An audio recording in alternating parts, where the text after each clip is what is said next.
And Cornan, thank on Taoiseach for his reply. Taoiseach, I was very pleased that you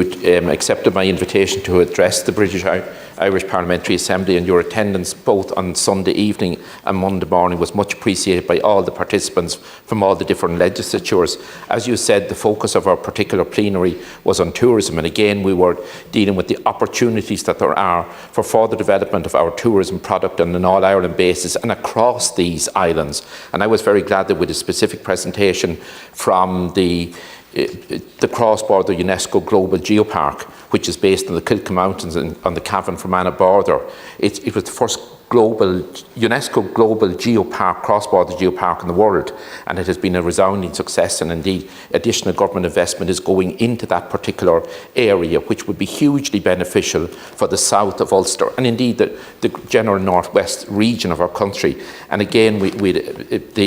our British colleagues were delighted to see that cross-border work. And actually, were it not for the work of Arlene Foster as Minister for Tourism and myself as a member of the government back in 2008, we were able to get that project moved on and approved at the time with very significant investment in the meantime. Taoiseach, again, we had a meeting, our Good Friday Committee had a meeting with the Northern Ireland Affairs Committee of the House of Commons this morning, and one thing that I put to the British members again was that thankfully over the years, successive Taoiseach and Ministers for Foreign Affairs on our side have addressed our plenary meetings when they're held in Ireland. We don't have the same level of participation by senior British ministers. And again, we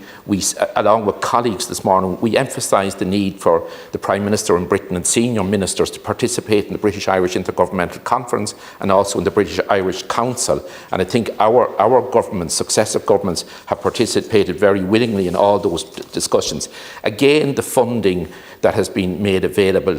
for developments in Northern Ireland, and I'm particularly interested in the A5 and the N2, which is particularly important to part of my own constituency in Monaghan and to our neighbours in Tyrone, Monaghan and Donegal as well. Minister, or Taoiseach, we're approaching the 50th anniversary of the terrible atrocities that were committed on our island on 17th of May 1974. Again, we have continually emphasised in every forum available to us the responsibility on the British government to respond meaningfully to the unanimous request of this House in 2008, 2011, 2016 to give access to an independent international legal eminent person access to the relevant files and papers pertaining to the Dublin Monaghan bombings. It's deplorable that the British government have not responded to the request of our sovereign parliament, iterated in this House and in the Senate, 2008, 2011, 16, and I want those issues pushed as strongly as possible, Taoiseach. Thank you, Can Corley. Can I firstly acknowledge Deputy Brendan Smith's leadership on the British-Irish Parliamentary Assembly, but also more broadly your leadership on North-South issues over a sustained period of time. I was delighted to attend the BIPA meeting. I was even more delighted that you had it in my constituency.